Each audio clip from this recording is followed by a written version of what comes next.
সকলকে স্বাগত। আজ আমরা মানুষ সহ অন্যান্য মেরুদণ্ডী প্রাণীদের একটি গুরুত্বপূর্ণ এন্ডোক্রিন গ্ল্যান্ড অর্থাৎ পিটুইটারি গ্রন্থি নিয়ে আলোচনা করছি। এই গ্রন্থিটি আকারে ছোট, সেলা টার্সিকা নামক প্রকোষ্ঠে থাকে। এটা মস্তিষ্ক থেকে ঝুলন্ত অবস্থায় থাকে, হাইপোথ্যালামাসের সঙ্গে স্টক দিয়ে যুক্ত থাকে। পিটুইটারি গ্ল্যান্ডের অপর নাম হাইপোফাইসিস। এটা অত্যন্ত গুরুত্বপূর্ণ, বিশেষ করে অন্যান্য এন্ডোক্রিন গ্ল্যান্ডের ক্ষরণ নিয়ন্ত্রণ করে, তাই একে প্রভুগ্রন্থি বা মাস্টার গ্ল্যান্ডও বলা হয়। পিটুইটারি গ্রন্থি হাইপোথ্যালামাসের সঙ্গে স্টক দ্বারা যুক্ত থাকে, যাকে ইনফান্ডিবুলাম বলে। এর 4টি ভাগ। সম্মুখ ভাগের অংশটা পার্স ডিস্টালিস,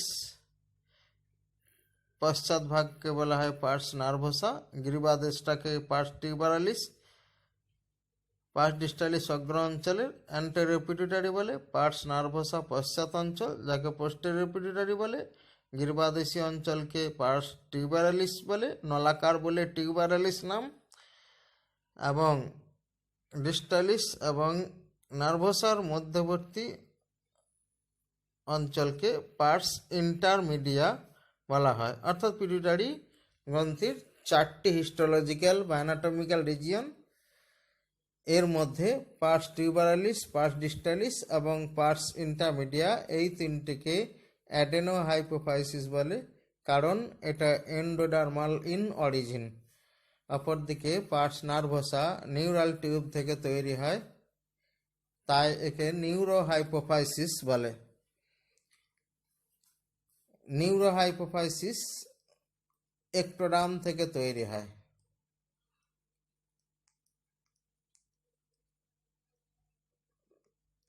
যেটা নিউরাল টিউব তৈরি করে। নিউরাল একটোডার্ম থেকে নিউরাল টিউব তৈরি হওয়ার পর তার একটা ডাউন গ্রোথ তৈরি হয়। অপরদিকে গাঁট তৈরি হওয়ার পর ফোরগাট অঞ্চল হতে অর্থাৎ অগ্র অঞ্চল হতে একটি থলির মতো অঞ্চল উপর দিকে উত্থিত হয়, যাকে রাথকে পাউচ বলে। নিউরাল টিউবের নিম্নবর্তী অঞ্চল অর্থাৎ ডাউন গ্রোথ এবং রাথকে পাউচ একত্রে পিটুইটারি গ্রন্থি তৈরি করে। অর্থাৎ আমরা দেখতে পেলাম উৎপত্তিগত দিক থেকে নিউরোহাইপোফাইসিস একটোডার্মাল এবং এডেনোহাইপোফাইসিস এন্ডোডার্মাল। তাই উৎপত্তিগত দিক থেকে এই গ্রন্থিটি মিশ্র প্রকৃতির, অর্থাৎ হাইপোফাইসিস হলো একটি একটো এন্ডোডার্মাল এন্ডোক্রিন গ্ল্যান্ড বা অন্তঃক্ষরা গ্রন্থি।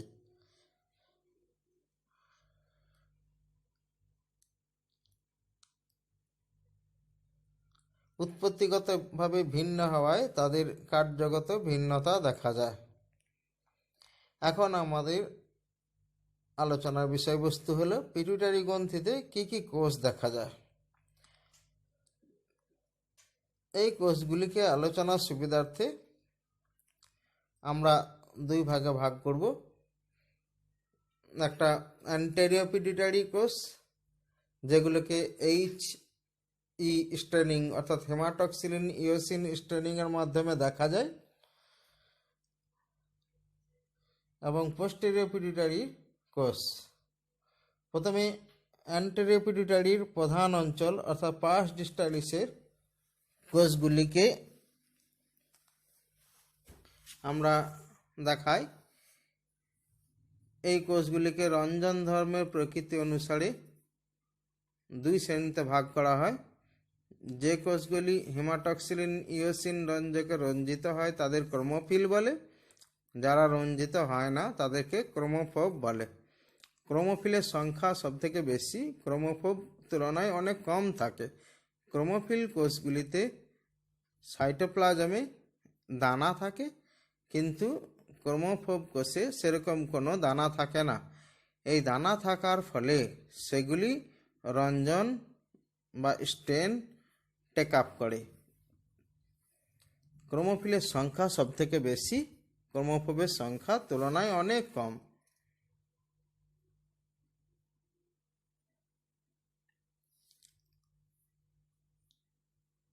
ক্রোমোফিলগুলি সক্রিয় কিন্তু ক্রোমোফোবগুলি নিষ্ক্রিয়। আসলে ক্রোমোফোবগুলি ক্রোমোফিল নিষ্ক্রিয় হয়ে গিয়ে তৈরি হয়।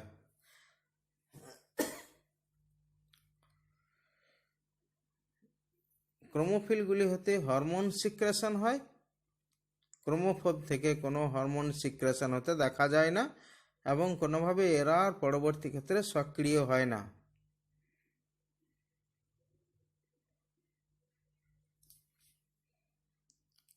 ক্রোমোফিল কোষগুলিকে আবার রঞ্জক ধর্মের প্রকৃতি অনুসারে দুই শ্রেণীতে ভাগ করা হয়। যেগুলো ইওসিন স্টেনে রঞ্জিত হয় তাদের অ্যাসিডোফিল বলে, যেগুলি হেমাটক্সিলিন রঞ্জকে রঞ্জিত হয় তাদের বেসোফিল বলা হয়।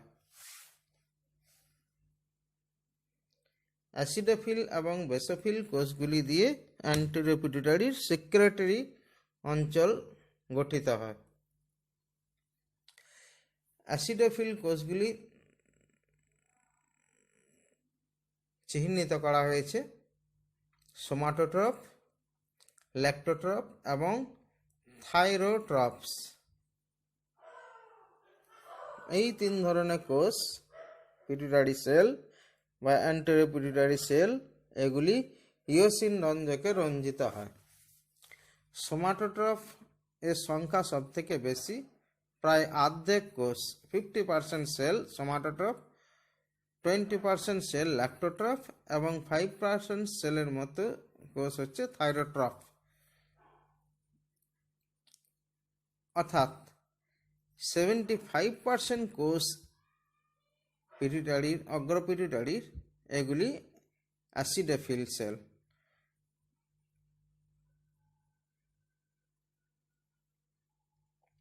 সোমাটোট্রপগুলি হতে এসটিএইচ বা গ্রোথ হরমোন ক্ষরণ হয়, ল্যাক্টোট্রপ থেকে প্রোল্যাকটিন বা মেমোট্রপিক হরমোন ক্ষরণ হয়, থাইরোট্রপ থেকে টিএসএইচ হরমোন ক্ষরণ হয়। বেসোফিল কোষগুলি তিন প্রকার। তার মধ্যে প্রধান হচ্ছে কর্টিকোট্রপস, তারপর গোনাডোট্রপস এবং পার্স ডিস্টালিসের নয়, পার্স ইন্টারমিডিয়ার সেল, সেটা হচ্ছে মেলানোট্রপস। মেলানোট্রপগুলি পার্স ডিস্টালিসের নয়, অগ্রপিটুইটারি পার্স ডিস্টালিস, সেখান থেকে দু ধরনের কোষ বেসোফিল, সেটা হচ্ছে কর্টিকোট্রপ এবং গোনাডোট্রপস। কর্টিকোট্রপের সংখ্যা প্রায় 20%, গোনাডোট্রপের সংখ্যা মাত্র 5%-এর মতো, আর মেলানোট্রপের সংখ্যা নির্দিষ্ট করে নয়, অল্প থাকে, কম থাকে। কর্টিকোট্রপ থেকে এসিটিএইচ হরমোন ক্ষরণ হয়, অ্যাড্রেনোকর্টিকোট্রপিক হরমোন। গোনাডোট্রপ থেকে a set of hormone FSH, LTH, LH এবং আইসিএসএইচ, 4টি হরমোন ক্ষরণ হয়। আর মেলানোট্রপ থেকে এমএসএইচ বা মেলানোট্রপিক হরমোন এটা ক্ষরণ হয়। হরমোনগুলো ক্ষরণ হয়ে সরাসরি রক্তে মেশে এবং টার্গেট অঙ্গে বাহিত হয়। পোস্টেরিয়র পিটুইটারি কার্যগত দিক থেকে অ্যান্টেরিয়র পিটুইটারি থেকে আলাদা। এখানে কোনো হরমোন ক্ষরণ হয় না, শুধুমাত্র হরমোন জমা হয়। পিভিএন বা প্যারাভেন্ট্রিকুলার নিউক্লিয়াস, যেখান থেকে অক্সিটোসিন, এবং সুপ্রা অপটিক নিউক্লিয়াস বা এসওএন, যেখান থেকে ভেসোপ্রেসিন ক্ষরণ হয়। এই হরমোনগুলি এই নিউক্লিয়াসগুলি হতে হরমোন ক্ষরিত হওয়ার পর সেখান থেকে দীর্ঘ অ্যাকশন বিশিষ্ট সেল বা নিউরোসিক্রেটরি সেল, তারা সেই হরমোন বহন করে নিয়ে আসে, পোস্টেরিয়র পিটুইটারিতে সাময়িক জমা হয়, তারপর রক্তে মিশে গিয়ে টার্গেট অঙ্গে বাহিত হয়। তাহলে দেখা গেল অ্যান্টেরিয়র পিটুইটারি হরমোন ক্ষরণ করে সংশ্লেষণ হয়ে যাওয়ার পর, কিন্তু পোস্টেরিয়র পিটুইটারি সেটা সংশ্লেষণের কোনো ভূমিকা নেই।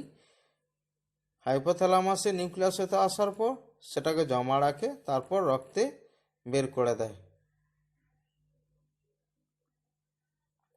কিছু বিশেষ কোষ পোস্টেরিয়র পিটুইটারিতে থাকে, যেগুলোকে নাম দেওয়া হয় পিটুইসাইড সেল।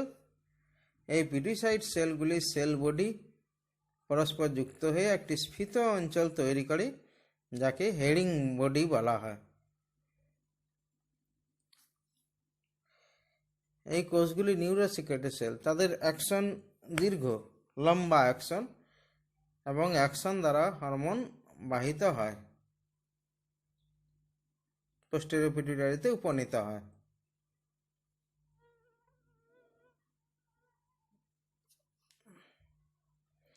এখান থেকে ক্ষরিত হরমোন হচ্ছে অক্সিটোসিন এবং ভেসোপ্রেসিন বা এডিএইচ। এই দুটি হরমোন পোস্টেরিয়র পিটুইটারি থেকে ক্ষরিত হয়।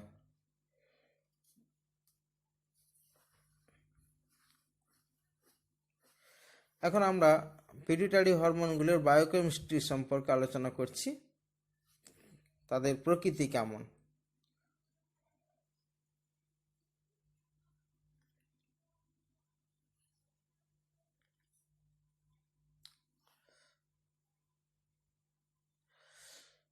পিটুইটারি থেকে যে হরমোনগুলো ক্ষরিত হয়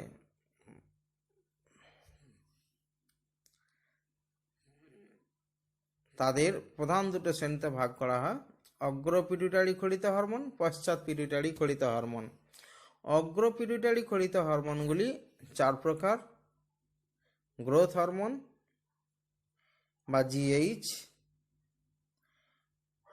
প্রোল্যাক্টিন বা ম্যামোট্রপিক হরমোন, সংক্ষেপে পিআরএল বলা হয়, গ্লাইকোপ্রোটিন হরমোন,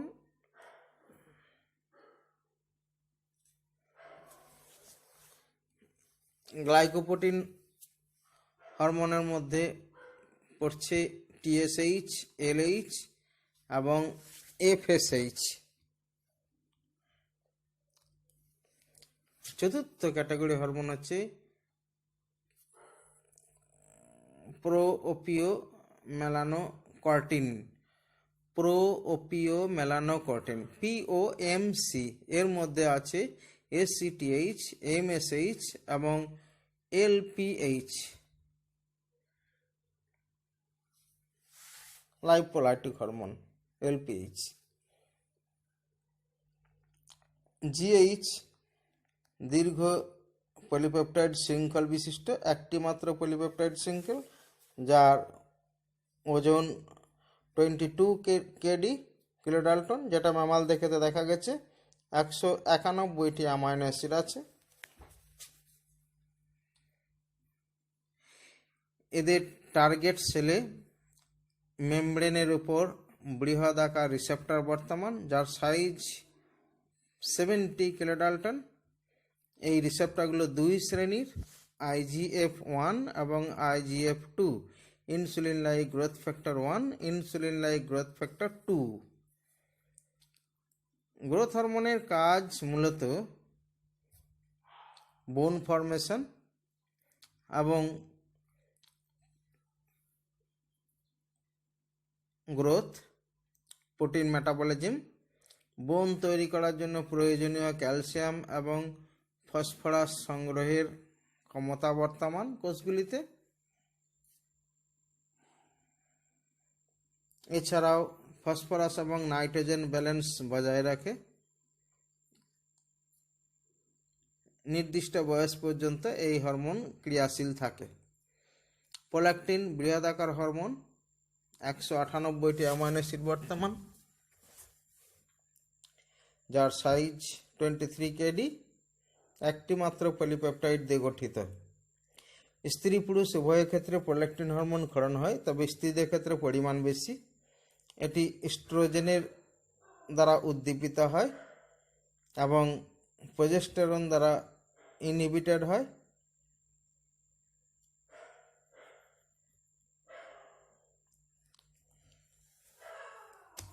আবার এর ক্ষরণ বেশি হলে প্রজেস্টেরন হরমোন ক্ষরণ কমে যায়। এছাড়াও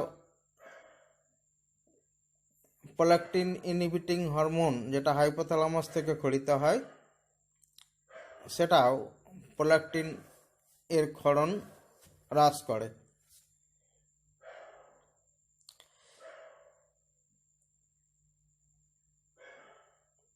এর প্রধান কাজ হচ্ছে স্তন্যপায়ী প্রাণীদের ক্ষেত্রে মামারি গ্ল্যান্ডের বৃদ্ধি ঘটানো। এছাড়াও অন্যান্য কিছু অ্যানিম্যালের ক্ষেত্রে এর ভূমিকা থাকে। এটা কর্পাস লুটিয়ামকে উদ্দীপিত করে। গ্লাইকোপ্রোটিন হরমোনগুলির বিশেষত্ব হচ্ছে এগুলি হেটেরোমেরিক প্রকৃতির, অর্থাৎ দুই ধরনের সাব ইউনিট দিয়ে তৈরি, আলফা এবং বিটা। টিএসএইচ, এলএইচ, এফএসএইচ প্রত্যেকের ক্ষেত্রে আলফা সাব ইউনিট একই রকম দেখতে, কিন্তু বিটা আলাদা। টিএসএইচ থাইরয়েড গ্রন্থিকে উদ্দীপিত করে, এলএইচ কর্পাস লুটিয়াম গঠন করে এবং সেখান থেকে হরমোন ক্ষরণ করে। প্রজেস্টেরন হরমোন ক্ষরিত হয় কর্পাস লুটিয়াম থেকে। এফএসএইচ স্ত্রী পুরুষ উভয় ক্ষেত্রেই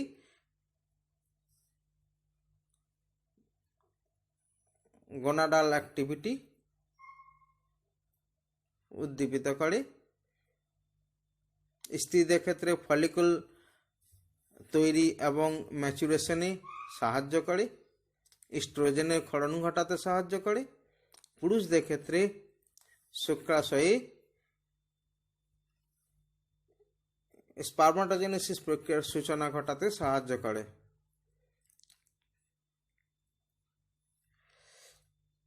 পিওএমসির মধ্যে প্রধান হচ্ছে এসিটিএইচ, ক্ষুদ্র আকারের হরমোন। 39 অ্যামাইনো অ্যাসিড, 39টি অ্যামাইনো অ্যাসিড থাকে। এলপিএইচ 91টি অ্যামাইনো অ্যাসিড যুক্ত। এমএসএইচ 3 প্রকার, আলফা, বিটা এবং গামা, যার মধ্যে গামা এমএসএইচ সব থেকে গুরুত্বপূর্ণ। এসিটিএইচ, এলপিএইচ এবং এমএসএইচ একটি সাধারণ পিওএমসি পলিপেপটাইড থেকে ক্ষরিত হয়। এই প্রিকারসার সিঙ্গেল পলিপেপটাইড চেনটি 285টি অ্যামাইনো অ্যাসিড বিশিষ্ট। এর কর্তন হলে এসিটিএইচ, এলপিএইচ, এমএসএইচ তৈরি হয়। এসিটিএইচ অ্যাডেনাল কর্টেক্সকে উদ্দীপিত করে, এমএসএইচ মেলানোসাইট সেলগুলিকে উদ্দীপিত করে এবং এলপিএইচ লাইপোলাইসিস প্রক্রিয়া উদ্দীপিত করে, অর্থাৎ লিপিড বিয়োজন করে।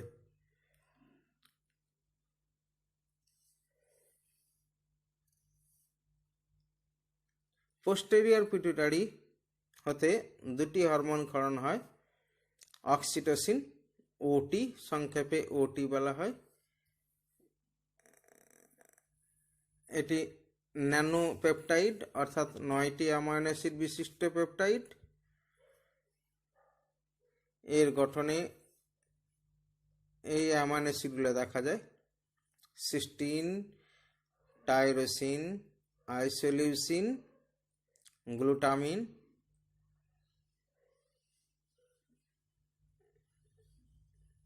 অ্যাসপারাজিন, এএসএন, সিস্টিন এবং সিস্টিনের মধ্যে একটা এসএস বা ডাইসালফাইড লিঙ্কেজ তৈরি হয়। প্রোলিন, আর্জিনিন এবং গ্লাইসিন। গ্লাইসিন অ্যামাইনো প্রান্তে থাকে, সিস্টিন থাকে কার্বক্সিল প্রান্তে। ভেসোপ্রেসিন একই রকমভাবে একটি ন্যানোপেপটাইড। এটা 9টা অ্যামাইনো অ্যাসিড দিয়ে তৈরি। এরা আবার দুই প্রকার, আর্জিনিন ভেসোপ্রেসিন এবং লাইসিন ভেসোপ্রেসিন, যার মধ্যে আর্জিনিন ভেসোপ্রেসিন সব থেকে গুরুত্বপূর্ণ। এটা এডিএইচ বা অ্যান্টি ডাইউরেটিক হরমোন নামে পরিচিত।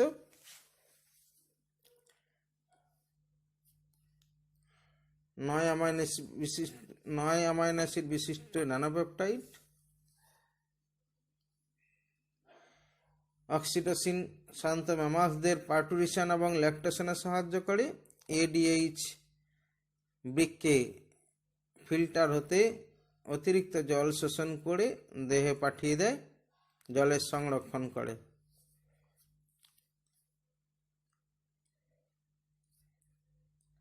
এখন আমরা দেখব পিটুইটারি গ্রন্থি থেকে কম ক্ষরণ হলে বা বেশি ক্ষরণ হলে কি কি অসুবিধার সৃষ্টি হয়। পিটুইটারি গ্রন্থি বিভিন্ন হরমোনগুলির ক্ষরণ কম হলে বিভিন্ন ধরনের শারীরবৃত্তীয় প্রবলেমগুলো সৃষ্টি হয়। গ্রোথ হরমোন যদি কম পরিমাণে ক্ষরণ হয় বাচ্চাদের ক্ষেত্রে, তাহলে বামনত্ব রোগ হয়, অর্থাৎ আকারে বাড়ে না, কিন্তু বয়স্কদের ক্ষেত্রে তার কোনো ইফেক্ট থাকে না। টিএসএইচ ক্ষরণ কম হলে থাইরয়েড হরমোনগুলি ক্ষরণ কমে যায়, অর্থাৎ T3 T4 এটা কম ক্ষরণ হয়। এর কম ক্ষরণ হলে যে দুটি প্রধান ইফেক্ট দেখা যায় সেটা হচ্ছে বয়স্কদের ক্ষেত্রে গয়টার, অর্থাৎ থাইরয়েড গ্রন্থি হতে হরমোন কম ক্ষরণ হওয়ার ফলে কলয়েড বা থাইরয়েড কলয়েড থাইরোগ্লোবিউলিন এর পরিমাণ বাড়তে থাকে, যার ফলে গ্রন্থিটা আকারে বৃদ্ধি পায়। শিশু অবস্থায় টিএসএইচ ক্ষরণ কম হলে ক্রেটিনিজম রোগ হয়। গয়টারের ক্ষেত্রে থাইরয়েডের আকৃতিটা বেড়ে যায়।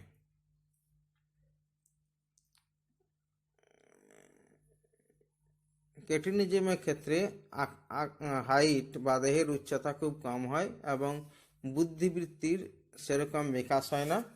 গৌণ যৌন বৈশিষ্ট্য এবং রিপ্রোডাক্টিভ অ্যাবিলিটি কম থাকে। এসিটিএইচ এর ক্ষরণ কম হলে অ্যাডেনাল কর্টেক্স হতে বিভিন্ন হরমোন, মূলত গ্লুকোকর্টিকয়েড এবং মিনারেলোকর্টিকয়েডের পরিমাণ অনেক কমে যায়। গ্লুকোকর্টিকয়েড এর পরিমাণ কমলে যেটা সব থেকে গুরুত্বপূর্ণ একটা অসুবিধা হয়, একাধিক রোগ লক্ষণ প্রকাশ পায়, যেটাকে অ্যাডিসন ডিজিজ বলে। অ্যাডিসন ডিজিজের ক্ষেত্রে হাত পা ফুলে যায়, মুখ স্ফীত হয়। জিটিএইচ এর মধ্যে পড়ছে এলএইচ, এফএসএইচ, আইসিএসএইচ এবং এলটিএইচ, এই চারটে হরমোন। এদের ক্ষরণ যদি কম হয়, এরা রিপ্রোডাক্টিভ ফেনোমেনন অর্থাৎ প্রজনন বৈশিষ্ট্য নিয়ন্ত্রণ করে, গোনাডাল ম্যাচুরিটি এবং জেনারেল রিপ্রোডাকশন বা ব্রিডিং সাইকেল এটা নিয়ন্ত্রণ করে। তাই জিটিএইচ এর ক্ষরণ কম হলে এই প্রসেসগুলো মেনটেন হবে না, ম্যামালদের ক্ষেত্রে স্ট্রাস মেনস্ট্রুয়াল সাইকেল ঠিকঠাক হবে না। আবার পিটুইটারি গ্রন্থির হরমোনগুলো যদি বেশি ক্ষরণ হয় সেক্ষেত্রেও শারীরবৃত্তীয় প্রবলেম দেখা দেয়।